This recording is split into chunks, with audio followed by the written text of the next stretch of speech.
FOMCstrategy.com.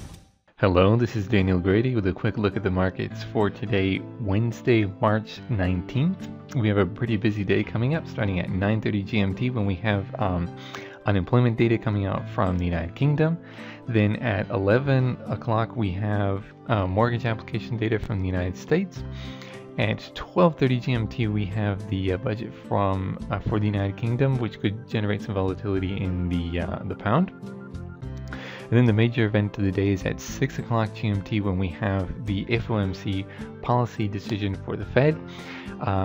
The current consensus of a survey done by Bloomberg of economists shows that it's expected the Fed will continue with its taper, reducing its asset purchasing program by another $10 billion. And the novelty of this event will probably be at 6:30 GMT when we have a press conference by Fed Chairwoman Janet Yellen. We'll be giving it's expected some change in forward guidance from the Fed, so we'll have to see what she has to say at 6:30 GMT. And then finally at 9:45 in the evening, we have GDP data coming out from New Zealand, which could have an impact on the New Zealand dollar.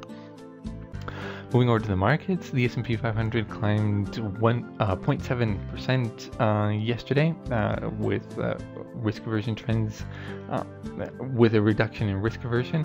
And also we had housing data came out yesterday, which was a little bit more positive than expected. Inflation data came out pretty much within the range as expected. So the move is largely attributed to improving conditions in housing, which is a reflection of an improving economy in the United States.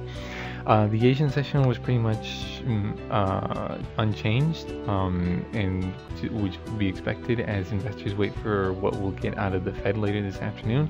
So we could be looking at a pretty neutral market until 6 o'clock GMT. And as a measure of that, the S&P 500 futures at the moment are trading pretty much unchanged. Moving over to the euro, the euro has been trying to get above 139.50, hasn't managed to do so.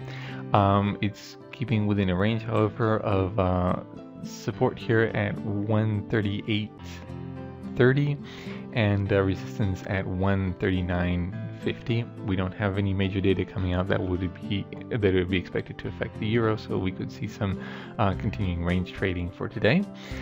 The pound yesterday closed below 166.10, which is the first time it's done that in over a month.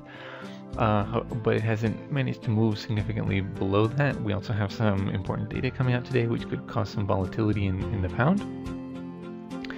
And so we have our next level of support at 165.30, and we still have 166.10, and then we have 166.60 as a new resistance. The yen has also been trying for the last couple of days to get below 101.30 and hasn't managed to do so. If it were to break below that, we have 175 as the next support level. However, what's going to be driving this pair for the rest of the day is going to be expectations about what's going to happen with the dollar, particularly considering the Fed meeting at the end of the day.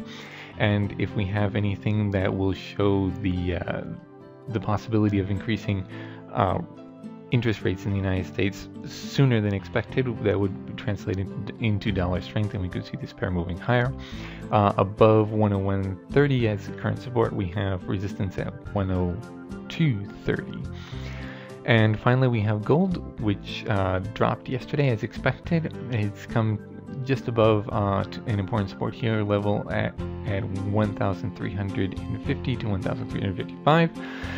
This is a pretty strong support level, so we'd have to see whether gold closes above this to see if it's going to continue further below that.